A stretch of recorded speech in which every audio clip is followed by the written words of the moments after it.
got a buzzard here eating what looks like to be a dead pheasant, and got a couple of red kites swooping past, just spooking the buzzard, but he's not moving. Wow. Anyway, today I'm down in Lincolnshire at Wildlife Photography Hides run by Tom. What a setup he's got here is absolutely fantastic. Now, I'm in one of the hides set right back in the fields, and apparently we're going to get buzzards, sparrow. Sorry, there's just so much going on here. Sparrowhawks, red kites, jays, lots of smaller birds. Already seen some redwings just down the hedgerow here. Absolutely amazing. But no, I've been invited today to Tom's Hide to do this video and get some photos of the buzzards and raptors that he's managed to get set up here. It really is great. So we arrived in the dark. One of the things about coming to this hide is you need to arrive here in the dark, simply because you can't let any of the birds or the raptors know that you're actually in here. As for the hide itself, coal fire, brew facilities, a couple of portals here. We have two-way glass here that you can shoot through, and the great thing about shooting through the glass is that you can move around. You've got full scope of the buzzards and the red kites coming in and flying and eating the prey that is put out, the bait, sorry, that is put out. And red kites just took off. See, the great thing is I can move around and I can watch where the red kites are going. Sorry, you can't see me. But no, it's a very dark and dull day here today. But I'm going to be quiet because I really can't say very much this morning. I'm going to give it a couple of hours and see what we get.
We've just got a red kite landing on the gate post over here.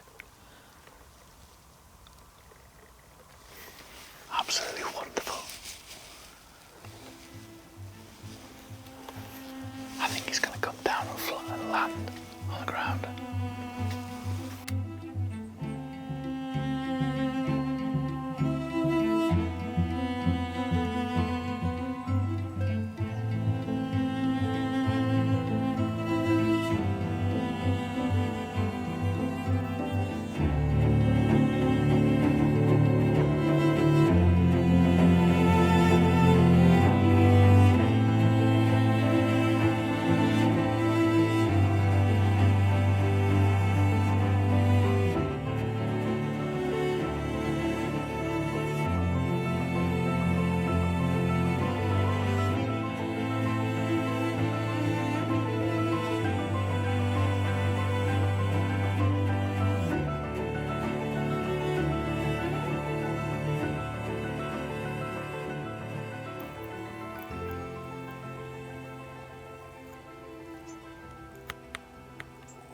You know, I thought it had gone very quiet. All the small birds, just couldn't hear them anymore. So I thought I'd come and have a look outside the window here. God, Jay's that here. What a shot that would have been. Typical, always without talking to the camera. No, it went very quiet here, so I thought I'd come and see why it was quiet, see if there's a sparrowhawk. Anyway, turned out there was a red kite sat in the hedge just here, literally about 4 meters away, just sat. That's why there was no little birds around. But now the two red kites are sat in the woods across the field. So one over there and there's one just here. But yeah, absolutely full of activity here this morning. And it's a dull, grey, misty day, so I mean this on a fine sunny day. So we've got lots of small birds here. We've got finches, sparrows, robins, tits, just a variety of small birds here in the hedgerow. Absolutely wonderful. But just like small birds, they're just so quick. And we've got to be really comfortable to sit on a perch and just stay there for you to get the shot. And unfortunately the light's just not that great for me today to do high speed photography. You know, I'm shooting at 1,000th of a second at 3,200 ISO at f2.8, and that's about what I'm getting. But anyway, fingers crossed it might brighten up.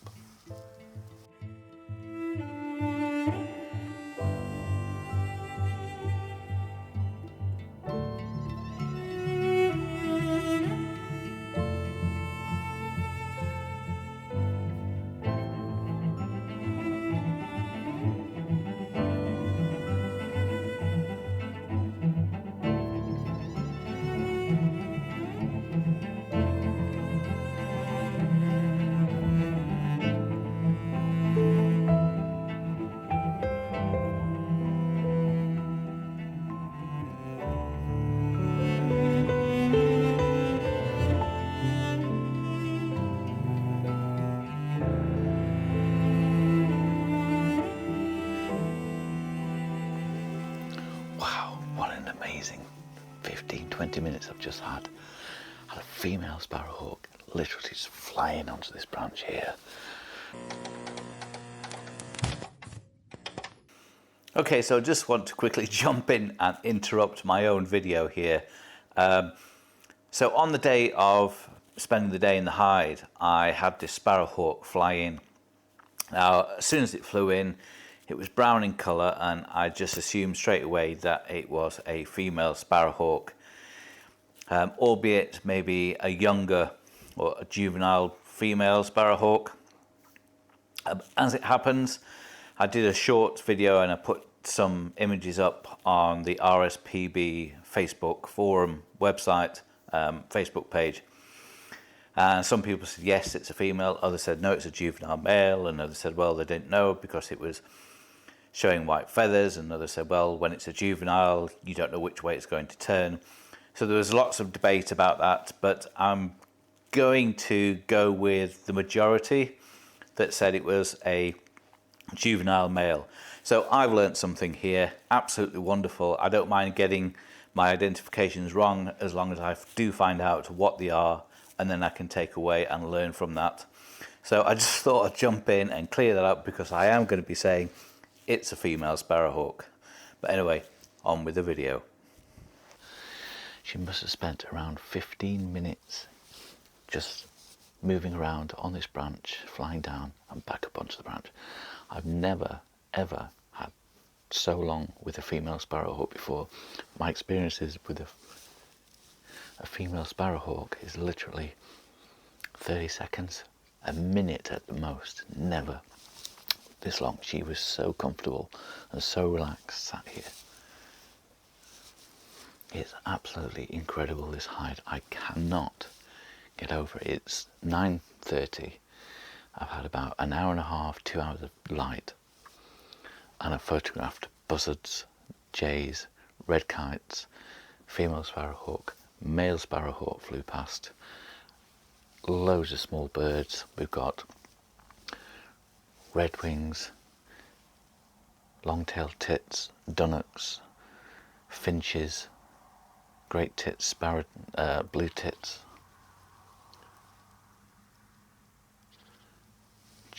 The list just goes on. It is absolutely amazing. I've been here 2 hours and I need to just stop taking so many pictures and video because I'm going to run out of cards soon. Anyway, I'm going to be quiet and sit and wait and see what else we get.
I suppose one of the advantages of having lots of small birds is that they're a good alarm to any raptors that come in, whether it's red kites, buzzards, sparrowhawks.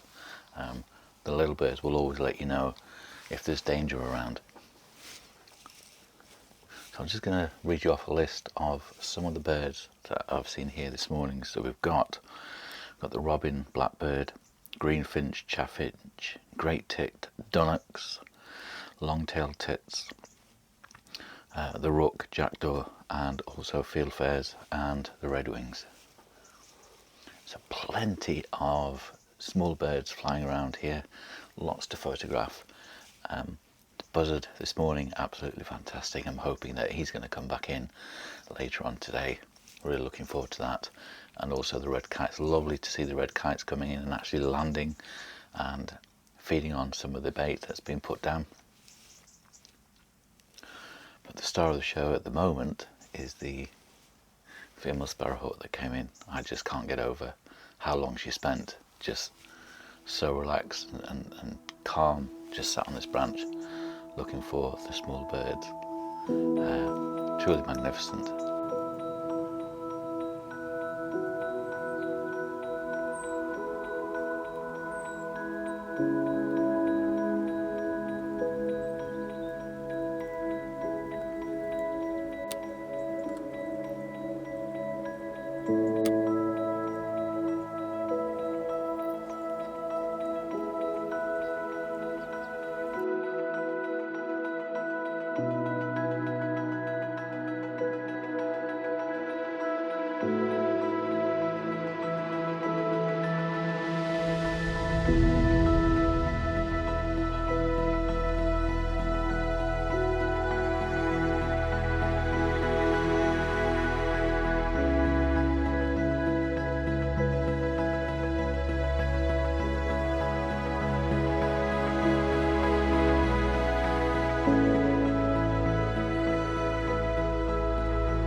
Okay, so while it's a little quiet in the hide, apart from the jays flying around, I'm just going to go over a few features here at the hide, the do's and don'ts, and what to expect when you get here.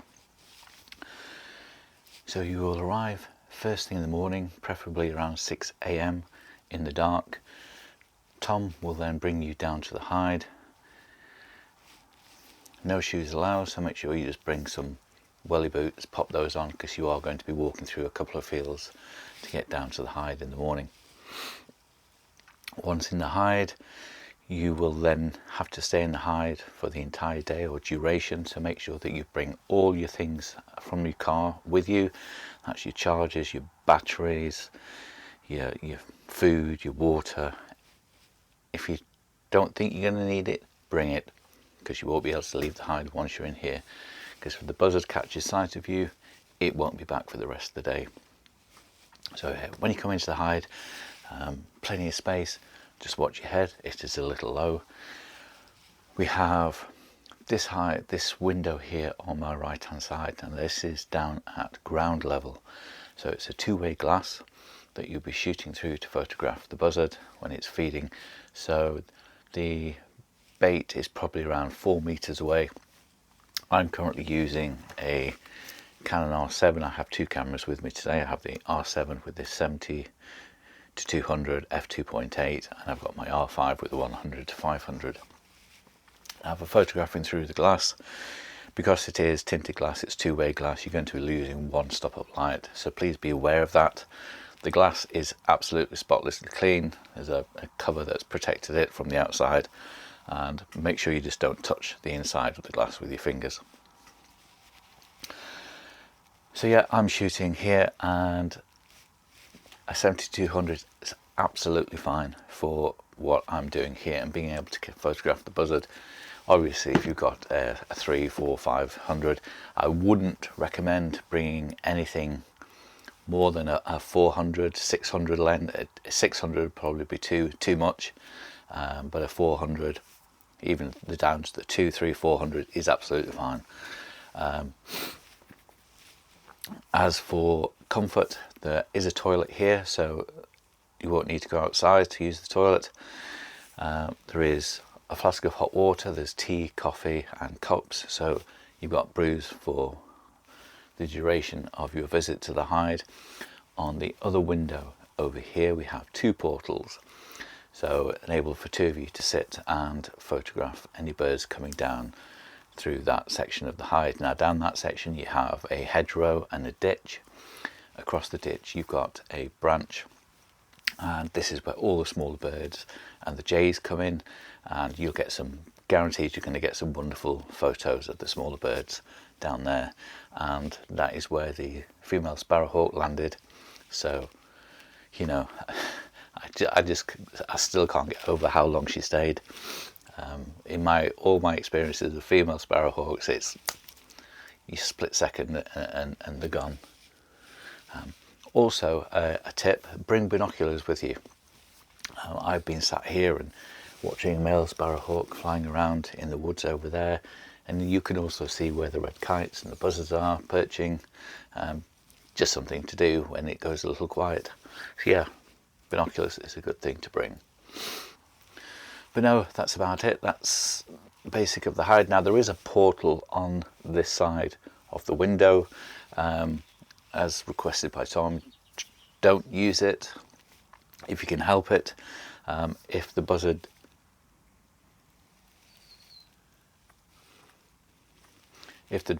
does catch sight of you or the movement, or knows that somebody's in here, you're done. The buzzard won't be back for the entire duration of your stay here. So yeah, so being quiet and discreet is a key factor when photographing the buzzards. But I do need to be quiet, and I do need to settle down, because I do want the buzzard to come back. So that's a quick overview of what to expect here at the hide, and if it gets any lighter, I'll do a quick pan around and show you some of the features.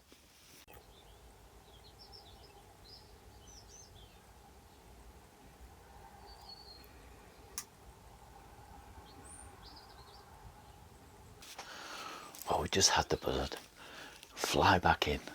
Oh, truly wonderful. I saw it in the tree over here, and then it flew right past the window and landed on a tuft of grass just on the other side. Made my way over there, and he was there for probably 15-20 minutes, just watching all the smaller birds, thinking, oh, how tasty these look, but obviously unable to catch any of them. Wonderful footage, wonderful photos, absolutely. Just fantastic. You know, we've just been to the 𝗲𝗲𝗍, so I don't know if that video is out before this one.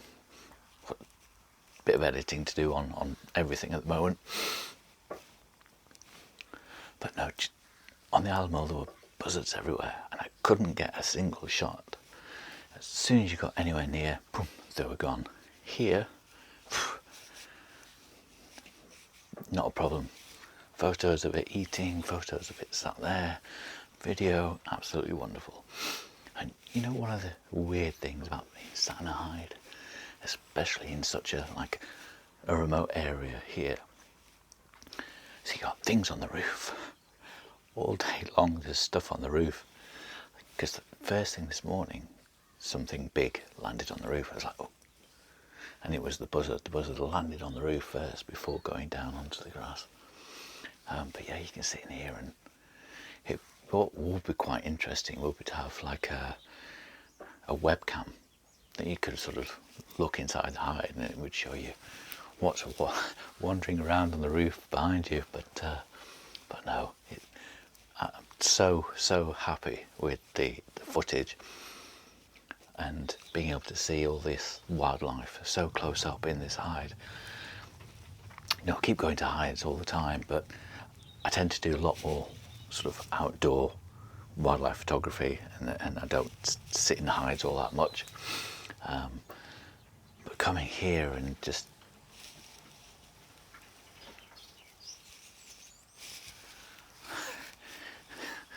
it's just another world out there on that roof.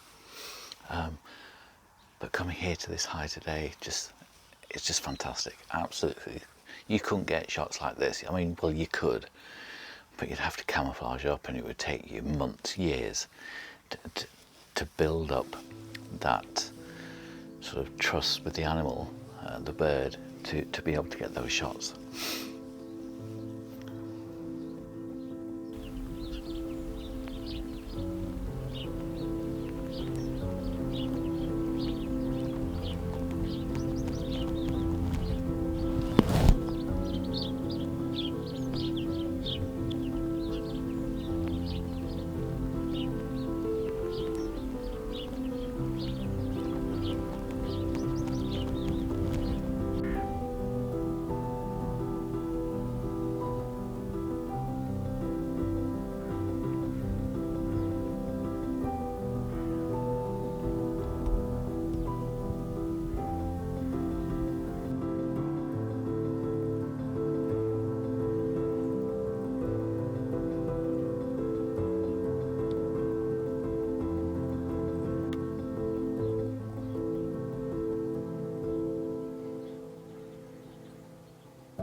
Okay guys, well I'm going to wrap up my to camera talk here, whether or not it's the end of the video. I'm just going to do it now, just while it's quiet and there's still some light left. So I spent the day here at Tom's Raptor Hide and it's been absolutely wonderful. All the photos and videos you've seen so far, you too can get images and video just like that. There's no reason why you can't. You just need to come here, sit in the hide and let nature take its course. It's all gone very quiet again. When the birds go really quiet, it's oh no, they are flying around a little bit. There's the buzzard. The buzzard's just gone over into that tree. So whether he had landed, I don't know. Right, I do need to be quiet. Right, I'm going to wrap this up, guys. Get yourself down to Tom's Hide. I cannot recommend it enough. It's only, you know, it's a 3-hour drive for me, but worth every penny. You can't go wrong. Anyway, I'm going to finish this video here, guys. I had a wonderful day here. Thanks to Tom for inviting me down to his hide. Great photos, great video. I couldn't recommend it enough. Just come down, get hold of Tom. He's got workshops going on. He's got loads of different hides. Fantastic setup. Warm, friendly, toilets, brews. You couldn't ask for more. It is top class. So thanks to Tom. Thanks for watching, guys. Please hit that like and subscribe button and I will see you on the next video.